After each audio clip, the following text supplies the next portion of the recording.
What's up, guys? Welcome to the Do It Movement podcast. This is your host, Martine Jackson, and I've built my 6-figure, soon to be 7-figure, massive real estate business through commercial investing, rental investing, and wholesaling in Virginia. After college, I worked a series of jobs that I absolutely hated and decided to take life into my own hands. What my journey has shown me is one very important thing. Knowledge is not power. Applied knowledge is power. Each week, I bring you a powerful guest or tip to unravel the real estate game, and my challenge to you is that you take some of that knowledge and do something with it. The Do It movement is here to help you create the life you desire through real estate. Now let's get to it.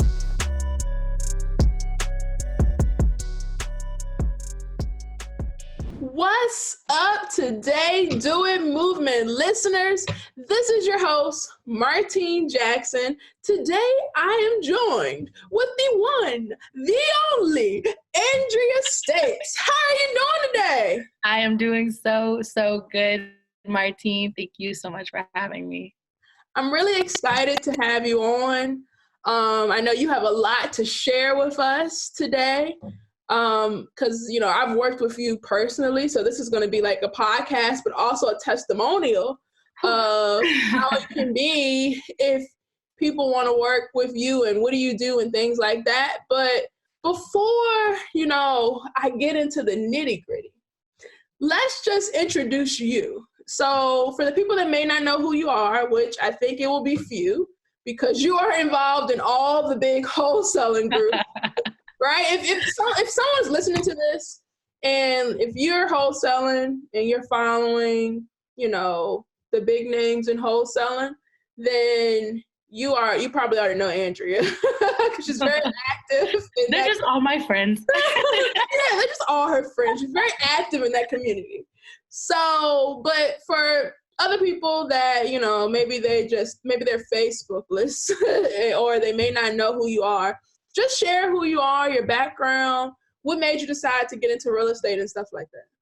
Awesome.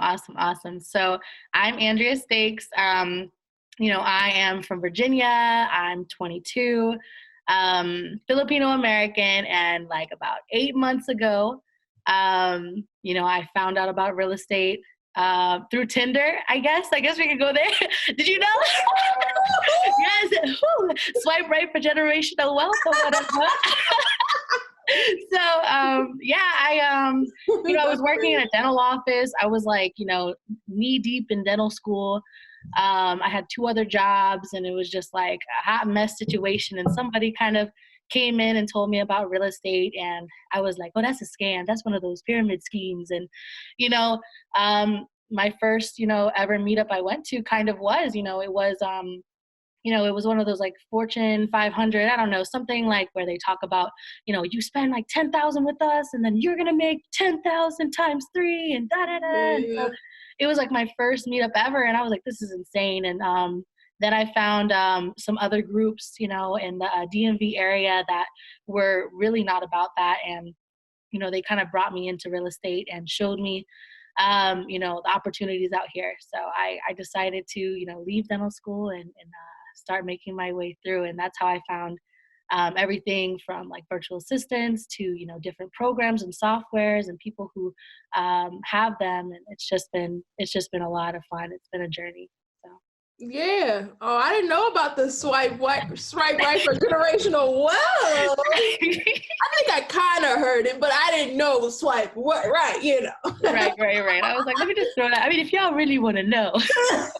That's awesome. I like that. That's a good story to tell. Yeah. So, just to share with everyone that's listening today, recently, I like to hire people to help escalate my business, especially when they see that there's something that they can help with. So one of my friends, Lori, she has a pedicure meeting every month in Richmond. And if you're in Richmond, you should come after, we're not quarantined anymore when the nail salons are opened again.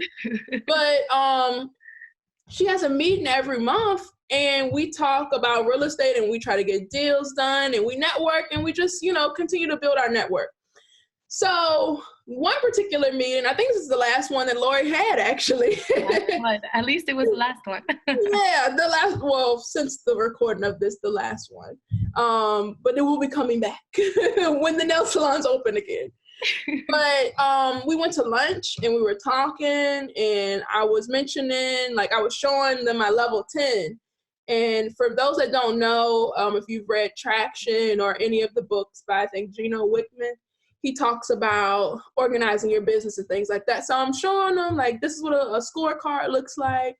And I'm like, yeah, our goal is for the caller to make 2,000 calls a week. And she's like, that's it? Hold up. I was like, yeah, we're really striving to get to 2,000 a week. He's like, my girl can do 2,000 a day. And I said, what? What? What do you mean? Right? So she enlightens me on how that's done and things like that. And then she just tells me that, I train VAs and I can help them give you a ton of leads. And at the time, we were getting leads, but we weren't consistently getting a ton of leads every week. We would get leads every week, but it was a lot of times we would fall short of our goal. Right. And we have an overall goal of how many contracts we want to close every month. So, you need to have a certain amount of leads. Anyway, Andrea, she came in and she over-delivered. Oh. She took my staff, the people that, are on my team. She worked with the people I already had. She reorganized some things, made us very organized. And then she brought in someone else that is killing it. Killing it. She's a lead magnet, it seems like to me, but I guess it's because she's really playing the numbers here. Right. Instead of doing 2,000, she's at 8,000 in a week or a little over or something like that. And it's drastically changed things for us in a relatively short amount of time. As soon as we started getting more leads, especially if you're somebody that knows how to close deals and things like that, you can see an immediate return on that, because by getting the right people to you, the closer, you can make things happen. So let's just, let's talk about how'd you get into training VAs and then offering the service to help other people, because I'm not going to lie, it's been a game changer for us. So good to hear. Honestly, when you sent me that text and you're like, we got what'd you get? 17 leads in a week? 19 leads. And then something under contract. That is honestly what I do it for. And the thing is with you, Martine, you're already killing it. Your team was a machine, and you were just driving and y'all were hitting it. But all I did was just move some pieces around, and your speed just went up, and that's it. And that's all you need, organization, structuring it, and just changing one or two things and adding on a bulldog who really went in there and just complemented the team. It's so much more than just getting a lead generator. I chose her because she fit you. She fit every other member of your team. And I knew it was going to be a good match. So I love hearing that. So I'm so happy. Yeah, this is the testimony of testimony. Because you came in and not to mention, you also cut some expenses for the business too. A few yeah, you cut expenses and you made our productivity higher. Yes. And then from that, we were able to get more leads. We got something under contract immediately from it.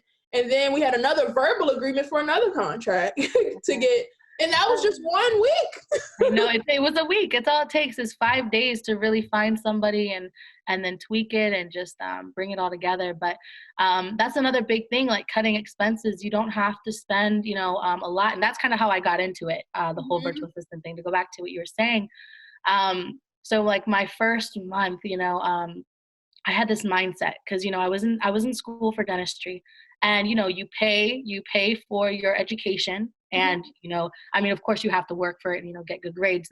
But at the end of the day, you pay and pay and pay each semester, and then you get your license. And then you're in people's mouths, cleaning people's teeth and making a check of and it's guaranteed in a sense, But in real estate, it's not the same. You can't just pay for a program. You can't pay for a virtual assistant. You can't pay for a skip tracing software and not put that sweat equity behind it. Mm-hmm. And you can't buy your way into success. And like when I first started, I'll be honest with you, I dropped out of school. I left the dental office. I was Ubering and I was working at a retail store, and I was like, selling my furniture in my apartment to buy into these programs. And I mean, I sold my couch for a VA, and it's insane, because I thought, like, in my head, I was like, that's the mentality. I need to buy so that I can win. And it was one of my biggest lessons that I learned. You can't buy your way to success.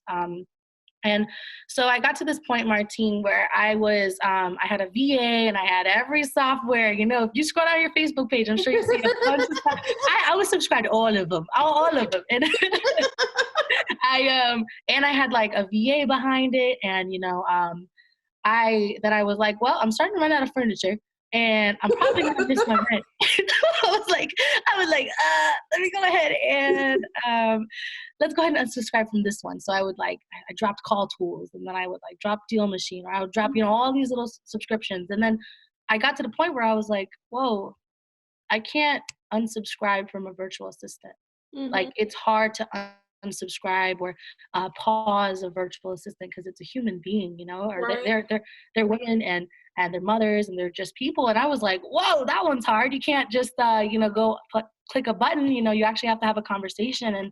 And I realized I was at this point where I was like, what am I going to do? And the same week where I was preparing myself to have that conversation, where I was going to say, I'm so sorry, I'm going to have to let you go because it was my fault and I wasn't ready. Like, I hadn't even made my first cold caller, and I hired a virtual assistant, and it was my fault because I didn't know that was something, I was kind of misguided in a sense. Mm-hmm.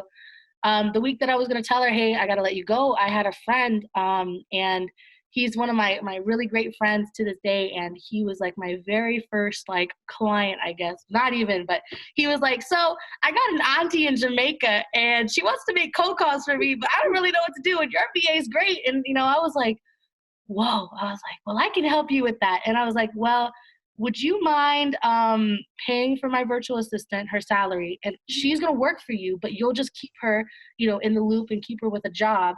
So I don't have to let her go, but she'll train your VA. Mm-hmm. And it was like a 1 month training where she just every day they would both be on the phones kind of working for him, but I would guide them and I would teach them, rebuttals. This is how you call. It was deeper than just picking up the phone. I was teaching them disc types, like what kind of seller are you on the phone with, and how are you going to build rapport? It's more than a script. And like, I did that for a month. And that month was like that first month of me just like really kind of finding like the kinks and the things, and what should I teach them? How can I teach them? And after that month, that VA, she went on and she was cold calling for him. And then she locked up a $30,000 deal. And I was just like, whoa, I did that. I was like, well, he did that, but it was a reflection. Right. Your virtual assistants are a reflection of you. And I take a lot of pride in every single person that offboards on me. And I maintain relationships with all my clients and the VAs. And so that's kind of how it started. And then from there, he referred 2 people, and then those 2 people referred 3 people, and then 3 turned into 10. And I was like, oh my gosh, I have a class of 10 people right now and I haven't even marketed because there's no need. Just, it was like, everyone was just bringing them to me, and like I was a little overwhelmed, but I realized like that was I fell into my niche, like and the fact that they're Filipino too, and I'm half Filipino and half white, like it was just like beautiful to really like connect with my culture deeper, but also bridge their gap to the people here in the States, and right. That investor VA connection. So that's how it started. Right. So you realized, well, someone came up to you and they said, hey, your VA is crushing it. And then they wanted you to train their VA or bring another VA on. And that was the birth of this wonderful thing that you created. It was birth, and it was so awesome. And, the month training went down to 2 weeks, and then 2 weeks turned into 5 because, after training so many people, I realized what was important and what really stuck. And it was just, that's why when you came through, you were one of my most recent clients, and it was 5 days and we powered through. And then, even before she left me, she already brought you leads. So it's just a lot has changed and a lot has grown. And now I'm just, I'm really happy with the process, Right. So I guess let's back it up a little bit for anyone that may be listening and they're like, VAs, virtual assistants, what the hell is that? Right? VA. So typically, in the real estate investing world, I want to say, especially when you're building out your team and things like that, a lot of people will have virtual assistants on their team, and typically it'll be people from the Philippines. They don't necessarily have to be from the Philippines. They can be from anywhere that, to be honest, I could have a VA in Richmond if I wanted to. They can just be working. They work virtually where they are. We never really meet in person, but we work together and we do everything online together. So basically what you're saying is that and the reason that people get VAs, I want to make sure I, break it down for everybody. The reason that people get VAs, and especially they probably get them from the Philippines, because they already speak English. Since they already speak your language, and that it depends on who it is. The accent isn't too bad, and I mean, you can talk about how you do accent training and all of those things, but you typically pick someone from over there because it's not really killing your pockets to pay them a living wage. Right. And, they're happy because they're making a lot of money from where they are. And you're happy because your expense isn't as much, and they bring a lot do value. Exactly. Because it's a person. People always say, well, VAs, how can I do this with my VA, that with my VA? How would you do this with a person? Because that's who they are. They're a person that you have to train and show them the way. And, what I've noticed is the more especially if you pick the right people, of course, the more you pour into them, the more you get out of it. Exactly. So let's just talk about what do you do with these people? Like a brief overview of, you find the person for them, or in my case, you train some people that you already have and make it better. But let's talk about the process of what does that look like? The process. It really is a process. Because I love my young people in the Philippines, but I do have to say no a lot. And the reason why is because, we have, everything is like referral based. A lot of the girls, they'll say, they'll go to local churches or local colleges, or, they'll just go to local, they have mothers groups in the Philippines, which is really cool. They bring these women together, and some men who want that online job, and they all come through. I do an interview with them. They go through a 4-part interview process. We listen to, how they sound, can they actually understand things? And after we filter them through, as far as the requirements, are they going to be able to have stable connection since it is an online job? We get photo IDs, we get them to sign a letter of intent, and then from there they go through 2 interviews with other VAs, and then they finally go through the final with me. And then their whole training process is an interview for my clients. So it's actually, I guess, 5 parts, because at that point I'm interviewing them, what's your personality like? How do you work? How does your work style fit with your client? So I always make sure that it's deeper than just having a highly trained cold caller or administrative worker. It's someone who's going to actually fit with you. So that's kind of the process of hiring, and then how I fit them. So. Yeah, and then, once you have them on, I know that you do some, American culture training. Oh, yeah. Everything. They learn everything. So that 5 days, it's 5 days, but I put them through it. It's like Andrea's boot camp. Cause we go, it's insane. Cause I came from a background in music. So, repetition is everything. And, what we'll do is we'll do American culture. I have to get them the first day, it's American culture and cold call mindset, understanding your role in the business. It's literally, we don't even role play the first day at all. We don't role play. Like, all we're doing is getting them out of that customer service, IT. You call any like service provider, Sprint, Verizon, Comcast, you're going to hear somebody from the Philippines on that phone. And most of the time they got a thick accent. And so a lot of these people are coming from there, but they're usually like the top and the best of that, like their team in Comcast or their team in Verizon. They usually come to me and I just tweak their accents a little. But the thing is that the hardest thing to change is not even the accent, it's the mindset. Like, you are not picking up the phone and, you don't have to be submissive anymore. You don't have to say, yes, ma'am, yes, sir. We're in customer service. But, I teach them, to kind of stand their ground a little bit. And also, instead of, just, being a servicer for them and just, being like all over them, we're actually understanding them, like building rapport and actually having human conversations. So we dive deep into like, what are some taboo things in American culture? What's some slang?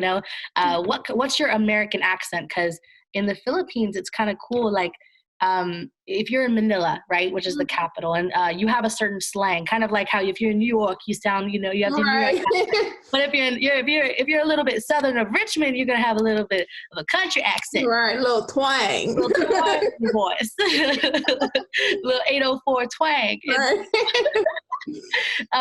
And the thing is, it's so crazy. In the Philippines, they have the same thing. If you're in Manila, you have a little twang in your voice. Now, when I do my accent training, I listen and I literally match them with what kind of American accent do you sound like.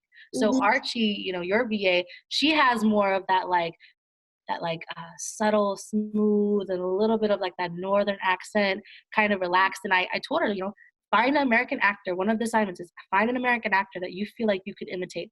And then I want you to record yourself saying something of them. It's one of their homework assignments at the end of the day. And she literally chose someone that was just like, I don't remember who it was, but she was so like almost like sexy and almost like very like laid back, like, hello, what would you like for your house? Stuff like that. And the fact that they get excited about it and they're like, wow, I can relate to America.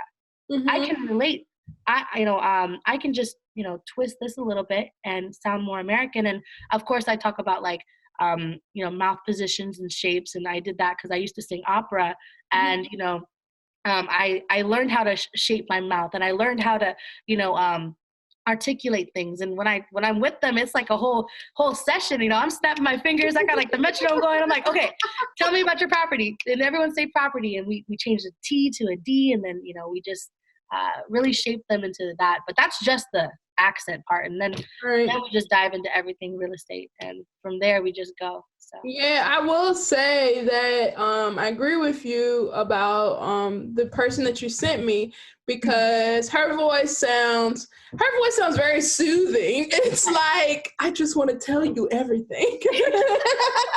That's how her voice sounds to me. It's just like, it's so mellow and it's like inviting to like, let's tell me the information that I all the info. I told her, I said, Archie, you're my data extractor. What's the timeline? What's the motivation? What's the price? Just tell it to me. Right. So awesome. Yeah, so I definitely agree, and I think it's really cool that not only do you teach them like, of things that we do here in America so they can sound more American on the phone, you also tie it back into their culture because half of your family is from the Philippines. So like, things about their culture that's like me, I wouldn't know unless I did some research, right? Right. So I think it's cool because I remember seeing a picture of the little heart thing with your finger. Yes, it's so cute like this. Yeah, that's it. And I was like, oh, I don't know that. I love it. It's just, it's engaging. And then also the fact that I can tell you, hey, listen, I understand, it's almost easier from Filipino to Filipino to tell you, hey man, you gotta sound like Sally from down the block. You gotta sound a little more American here, and it's a little more easy. And they're like, okay, it makes sense. I can kind of say, hey, listen, man, you sounded really Filipino right there, and they're like, oh, okay, right. And I mean, I'm also, it's not even Philippines. I've trained Jamaican VAs. I'm training Mexican VAs and VAs from Dominican Republic. So it's really just when you're open, and it's not even just because I'm mixed. I mean, it's just the fact that you can say, hey, listen, I respect your culture. Now here's mine, and here's how we can work together. Right. And it doesn't matter if they're from Jamaica, from Mexico, from the Philippines. I just tie into them because, I have, I got some roots. But, at the end of the day, it's just respect across all levels. And, they're a reflection of you. So if you, like you said, if you pour into them and give them that respect and that consistent training, it's going to be reciprocated. And you'll see it when you see your leads come up and your KPIs booming. So. Right. And one other thing that I really like, and I know this isn't the Boost About Andrea's Business podcast, but I'm a happy customer, okay? But one thing I really like is like they have a support group. Oh, yeah. Like, for instance, we switched over from Mojo to Call Tools, and to this day, I do not know how to work Call Tools. Like, I need to go on a training to learn, but I don't know how to work Call Tools. But they can reach out to each other and they say, well, such and such had this. And then, I can tell, it's very reassuring that they have someone that they can talk to when they're having an issue, or if they find it's a better way to do a certain thing. So I think that's like a huge plus. Because if they were to just come to me and say, hey, how many calls can I make per day on this thing? And I'm like, let's pick a number. That one. Let's pick a number. How many do you usually make? Right? Yes. Cool.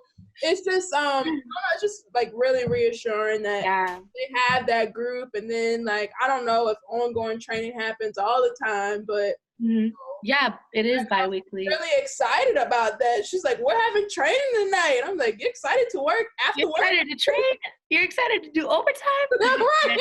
Hey, well, I don't know if they're coming for the training or if it's because I give them prizes. I literally I do cash prizes. I keep them engaged. You have to keep them empowered. If you have somebody empowered on your team and there's some investors who are just, they're just involved and they're busy and it's hard for them to really kind of get them and really kind of spend that quality time with them every single day. Sometimes it's once a week at a level 10 or whatnot. But for me, I do a bi-weekly thing where we get together and I go over, a couple nuggets, here's what you can do to impress your clients. This is what you can do above and beyond without having to do extra hours. You can just tweak this thing.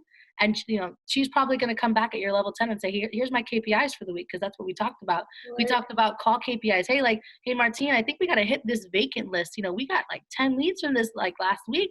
What are we doing? I want them to feel empowered and able to say something like that, because there's so much more than someone who clocks in, clocks out and just does time and just reads off a script. And then of course we have an IT group chat and we have a customer service group chat or a real estate group chat. So, if something goes wrong, hey guys, did y'all know that you can increase your call speed if you do this? It's in there and every single VA gets to see it. They're vulnerable in training. And I say, listen, every day we're going to talk about your highlight and your opportunity. We don't call them failures because they're opportunities to get better. And all they do is just say, here's an opportunity, guys. Here's a voice phone that you can use for call tools that'll help you. And then it's hey guys, I had a weird rebuttal. Something we talked about was, with the coronavirus, people are getting upset at me and they're saying, why are you calling me in the middle of this epidemic, da da da da. And then the girls, they're like, Andrea, what do we do? And I just jump in and I'm like, all right, so when you get on the phone, here's your new rebuttal. You're going to say, I understand. And this is why I'm here to help. And we have, we're consistently updating things because obviously we know real estate changes, things happen. And, if you're connected and every single VA in my company, at the end of the day, they do get handed off to the clients most of the time. But at the end of the day, they always can loop back around so they can ask questions so they don't have to come to you with all of that. And it's not only convenient, but it's also it shows, how strong the culture is and how strong, the connections are. So. Yeah, I think it's great because it allows the person, the business owner that the VA is going to come to, it allows them to focus on the things that they need to focus on so the business can continue as usual, where you're still getting some really good quality training for the person that's coming on. So when they come on, they're ready to add value. Like, they may have a couple of questions, but to be honest, she doesn't really ask me that many questions. I don't know if she just won't bother me, or she just doesn't have that many. But she, like, because for instance, like on our level 10, we have our issues. So if you have an issue that's not messing you up, like you can continue to work through the issue, you just put that on the level 10, and we will brainstorm and figure out how we're going to fix that during the level 10. But I think what's really great about it is that as soon as you bring somebody on, they're immediately adding value to the business. And I think that from my standpoint, that makes me feel really good. And I think from their standpoint, it makes them feel really good, because they don't want to feel just like another VA that, you know, I'm just clocking in to make some money. Exactly. And I think by doing that, it just makes them, they feel like more welcomed, and they feel like, look, I'm really making a difference. And I think that's what really like drives people to do their absolutely best, because they can put their name on something when they know that they're making a difference. Yes, I love that so much. That just is the best. It's honestly my goal. Like, you know, I tell them, you're so much more than just somebody who's picking up the phone and trying to fix an IT issue. You're fixing real life problems. You're talking to sellers.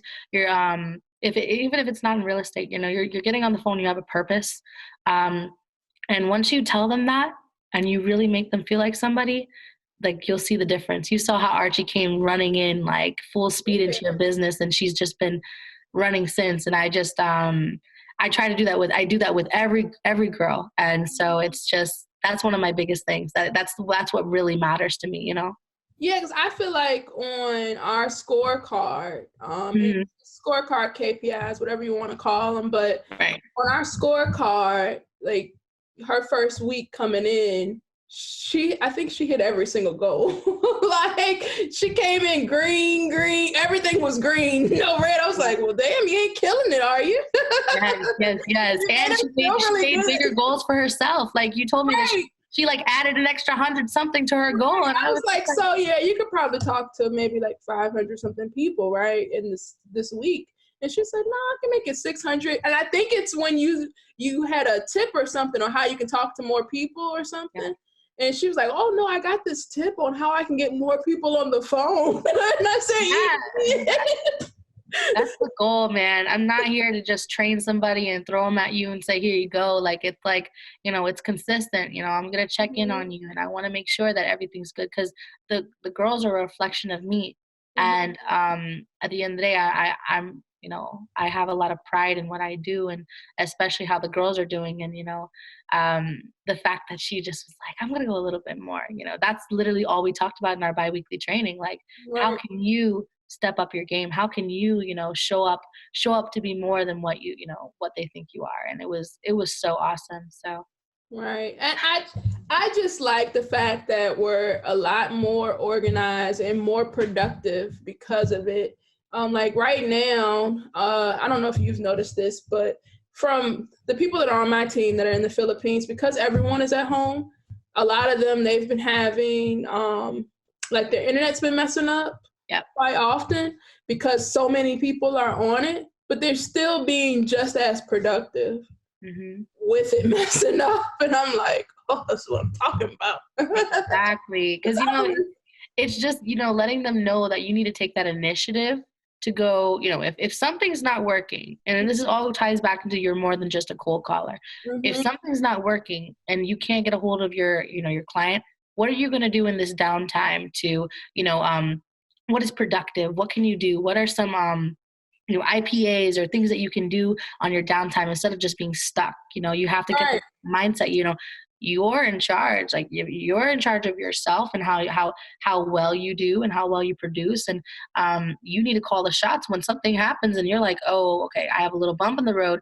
You're in charge of going over it. And, you know, we have like a little cheat sheet on like, if something happens, this is what you do. And then this is what you do. And like, check your internet speeds. And then that's kind of where my IT group can come in and, you know, really look at it. But it's just been, this whole process has been fun, Martine. Yeah, because even like people that have already been on my team, and I know they were already doing they were doing well. They just needed some organization, and I just wasn't the person to give it to them. Just to be honest, that's not my strong suit. So like we were having the meeting this morning, and I make the one in the morning, and he leads it, but I just, listen in and stuff like that. And he's like, well, my internet's been messing up a lot lately. I'm using my backup connection, but it's not as fast as my normal connection. Is there anything I can do if I get knocked off so I can have it done when I get back on? Exactly. This is what I'm talking about. Let's be productive, because I'm all about results. This is what I want. I know. They're like, oh, well, I did this. Okay, great. What was the result? Exactly. What was the outcome? And Right. So I just think it's very, like, we need to just put out there that, if you're an investor, if you're trying to grow, or just a business owner in general, and you're trying to grow, you're going to need to have good people on your team to help you grow, because you can't do everything. It's just only 24 hours in a day, and you need to sleep on some of them. It's something like that. We can't get any more time, and we can't get any more land. Those are two things that they will never create more of. Right. So, and I'm not going to say, I will say every single person in this world does not need a VA. Some people aren't ready, but people who are ready to delegate some tedious things to a virtual assistant so they can gain back their time, because time is so valuable. That's when you kind of want to consider that. That might be the turning point. Hey, I think, I might want to do some of this admin stuff. I'm tired of being on the phones. I'm a closer. I'm ready to close. Right. Let me go ahead and get somebody else to just bring a warm lead to me, find out the timeline, motivation, price, and, prepare this lead package and hand it to me, because that's all I want to focus on. You, as an investor or even a realtor, I've worked with realtors, you want to have those IPAs, those income producing activities, and hone in on those. And when you have someone on the back end, like a right-hand girl or a guy who's just pumping those leads to you, and also just, helping with admin stuff and everything of the works, getting time back. And on top of that, you've created a culture, and you just, you build a strong foundation, you just build from there. And it's just, it's always the start of something awesome. So. Right. Yeah. I just think it's really, especially like just talking from my standpoint, I'm a business owner, but I'm also a closer. That's who I've become by becoming a business owner, right? So to get people, like to just get the people that are ready to sell right now and just need to be closed, this is like heaven. It's like in a little podio package. Because typically, like if you're doing everything, you have to go through all of these people that are kind of, I'm not going to say a waste of your time, but just a lot of people that you have to filter. You have to find the good people. And then by going through all of those people, by the time you get to the good people, you're a little like kind of drained a little bit. Because you talk to all of these people that told you no. You got one that said yes, but they're not motivated. Boom. and it's just like, well, damn, nobody wants to sell for this. Yes. I found is that if you split these tasks up, like if you have a system, a well-oiled system where, you have your process mapping out and stuff like that. And look, this person is responsible for qualifying the lead, making sure they're a really good quality lead, and then you trade that off to someone that's going to close it. You are in the green zone. Nothing with grease. Yeah, I tell you what. No, we're talking about being super productive, because this is what I've noticed on very successful businesses. Let's use McDonald's, for example, Chick-fil-A. I noticed Burger King does not do this. And I'm shocked because they're still in business. But I don't know, if you're in Richmond, Burger King is kind of like struggling. Like they're always closing and stuff like that. Right. But what I noticed at McDonald's, and they do this at Chick-fil-A as well, that one person is responsible for one thing. That is it. Just one thing, right? You go to Chick-fil-A, the person is taking your order outside, which makes you feel really good because it's a great customer service. Like, damn, you walked to the car to get my order. Right? So they're just responsible for taking your order. You're not going to see them at the other end of the line passing you the bag, passing you the food, or like if they're taking the order and they're doing card payments, they might do both of those because that's like considered both taking the order. But what I noticed is like McDonald's does it as well. The person that's putting the fries in the bag is only putting the fries in the bag. Exactly. They're not making the burger, fixing the Coke, you know. They're not doing all that. They just putting the fries in the bag, and that's it. I noticed it at an airport because I just really pay attention to businesses now, that I was at Burger King because that was the only place open. Otherwise, I probably wouldn't have gone. Right. The line was super long for people to get their stuff. And I was noticing that the person that was putting the burgers together, they was also getting the fries, and they was also calling the names to come. And I was like, no wonder it's like 30 people waiting to eat because one person is doing too damn much. Like, I know that's true. If you want to be super productive, you need to focus on allowing these people to focus on one thing, because then you're in the green zone. That's how I'm going to call it, the green zone. In the green. That's it. And that's the beautiful thing, having a virtual assistant to, handle the lead generation, and then, you would be the acquisitions. And then from there, you can train your virtual assistant to do anything. You can then train them to be an acquisitions manager and bring on another VA to be your lead producer, and then you can just be there delegating everything. I mean, there's virtual assistants who handle property management. There's virtual assistants who can do dispo. There's so much opportunity to train them and and help them grow. It's just like adding another person to your team. So once they master that role and you have them there and everything's running smoothly, bring somebody else in to handle the fries, Right. And I think during this time, especially like with the quarantine and stuff like that, if you don't use this time as an opportunity, you're really missing out, because basically we're somewhat being forced to do a lot of things virtually. Mm-hmm. So if you take that as an opportunity to make some stuff in your business virtual that wasn't virtual, let's say, I don't know, inspection or something like that, right, for a house. Like you go to every single inspection or something like that. Whereas now you have to be a little bit more creative because you're like, I shouldn't be inspecting things. How can I make this better? And I just noticed, like, when you start brainstorming like that, when you start thinking like that, you really allow yourself the opportunity to grow because you're not doing everything. When you realize that you don't need to do everything, then you really get the opportunity to grow. And that's why I really, really appreciated and enjoyed what you did for my team, because they're like super productive now. It's great. I'm so happy to hear that, Martine. That's like the best news I've heard all day. So it's tomorrow too, so it can be the best news. Yeah, just maybe like one or two more times this week, and I'll be okay.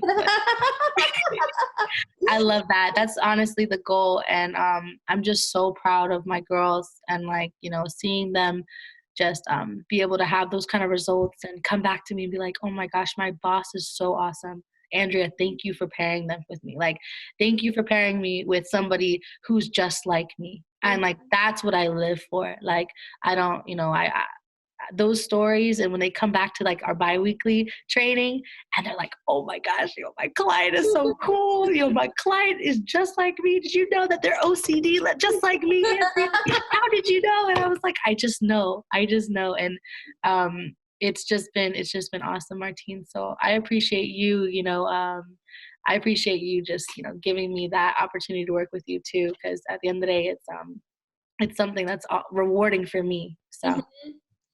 So for the folks that are listening and they may, want to work with you, or they may want to reach out to see if you're a good fit for them or if they're a good fit for you, how would they go about doing that?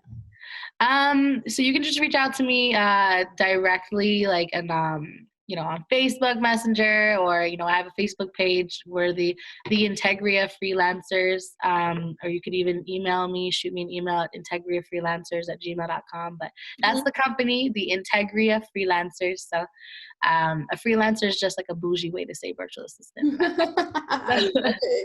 Yep. Yeah, so if you're interested, in working with Andrea, I just wanted to give everyone that's listening that opportunity, because what good is it for me to tell you about my great results and for you not to benefit from them? I appreciate you. You're the best. That's definitely awesome. I'd love to, I have tons of ladies who are ready, who who would actually love a virtual job, and who are, empowered and ready to just start, running into your business. So I'm excited for it. Okay, cool. So I always ask everyone that is on the podcast, are there any books that, help them get to where they are? Any resources that you would recommend for anyone that is listening or watching if you're on YouTube? I would say, my biggest thing was, the first real estate book I ever read was Rich Dad, Poor Dad, the classic, which was definitely cool. Okay, so is there any advice that you'd want to give someone that, may have been where, might share a similar story to you, might be 22, very young, killing it, that you think can, that you wish you would have known starting out? My biggest thing is don't believe everything you hear, and don't buy into every single product that is presented to you. Mm-hmm. Do your due diligence. If you find a mentor, do your due diligence with your mentor, and really ask yourself, do I need this, or am I just trying to buy into this as an excuse for me not to have to do the work?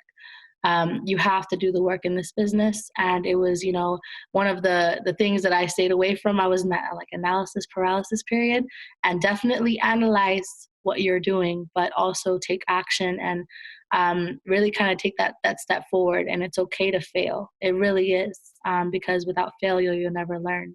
So. Mm-hmm. That reminds me of, I have this picture that I posted on Instagram, I don't know, a long time ago. And it says what people think success looks like, right? And It has you right here, and then it has success this way and failure this way, right? Right. And it says what success really looks like. And then it's you right here, and then it's like fail, fail, fail, fail, fail. But it's like a straight line, so they're not quitting, right? But they're just failing along the way. And at the top, it's success. Because they kept failing, but they learned from it, and they just kept going until they got to success. Exactly. You definitely have to learn the lessons, and it's just the journey has been insane. I've learned everything. So along the way with my failures. So it's just it's definitely not easy. But if you fall in love with the process, and you fall in love with the journey, and fall in love with failing, it makes the successes even sweeter. So it's like how you put on those end of the day reports. Where are my opportunities? Exactly. Now, like Andrea, so you just spent like $2,000 on all these softwares and VAs. Well, what's the opportunity we learn from that? You don't have to do that. Or asking a seller how many surgeries she's had in a year when I'm cold calling. That's an opportunity to, let's make a better opportunity to build rapport in a different way. And it's okay to sound stupid when you're on the phone. Mm-hmm. It's okay to mess up, and it's okay for your virtual assistants too. But you just don't beat yourself up over it. Learn from it and keep going. I feel like that's one of the biggest things you learn when being in business for yourself, is that, because I feel like, especially growing up in like a regular school system, you seem to get punished for failing. It's like, damn, I got an F, I'm dumb, right? It's not like, oh, well, I can get better. Like, it's just, they make you feel like you stupid because you got an F, right? Exactly. Whereas you should use that as a learning lesson and say, well, what did I do right the first time that I can do better next time, so I can avoid that from happening again? Exactly. So, that's a good point. I'm glad you mentioned that. I really enjoyed having you on the podcast. It was fun. It was a lot of fun. You added some tremendous value. I know that, I'm hoping that you don't get overwhelmed with the amount of emails that are about to come in. Because this is a place where people struggle. Like, I have a meetup every month prior to Corona. But when we were meeting in person, and like every time we had VAs, people seem to be so lost about it. They'll be like, VA, like, how can I make sure they're working, and how can I do this, and how, but like, it's like they couldn't put the pieces together. And I know that you offer a product where the pieces are already put together for you, and then you just run with it. And that's kind of what people want. They want the complete package. They don't want to, I mean, sad to say, but a lot of people don't really want to know how to do it. They just want it done and give me the package. Yeah, that's you, Martine. So that was Oh, you got, okay, sounds good. Yeah. And I mean, also at the end of the day, you know, there's some people who are like that, and you know, it's definitely convenient. And but also at the end of the day, you can always, you know, build your virtual assistant team from the beginning. And you know, I post a lot of you know, tips and things you can do on my page. And you know, there's so many things that you can do to filter out somebody great. But if you want someone who's already empowered, you know, I can help. So on your page, on your Instagram or Facebook? On Facebook, everything's my name. Okay. It's just Andrea Stakes. Okay, just wanted to make sure you gave it to the people. Oh yeah, hello people. My name is Andrea Stakes, and I'm the founder of the Integria Freelancers. So I'm just I'm super excited for the beginning of all this, and just moving and growing, and I'm just so glad that you were part of my journey, girl. Yes, I'm glad you noticed that we were slacking and we needed some help. Martine, can we actually? At the lunch table, I whipped out the laptop. I was like, all right, so let's look at this. But I really enjoyed having you on. I'm wrapping this podcast episode up right now. So until next time, Do It Movement listeners, see ya. Thanks, guys, for checking out the Do It Movement podcast this week. I hope we inspired you to make some power moves now. If you haven't already, make sure you follow us for more info on our guests and new episodes at Do It Movement Pod on Instagram and at doitmovementpod.com. Make sure as you apply some of this knowledge, you tag us along the way by adding #DoItMovement so that we can recognize the change makers. See you next week.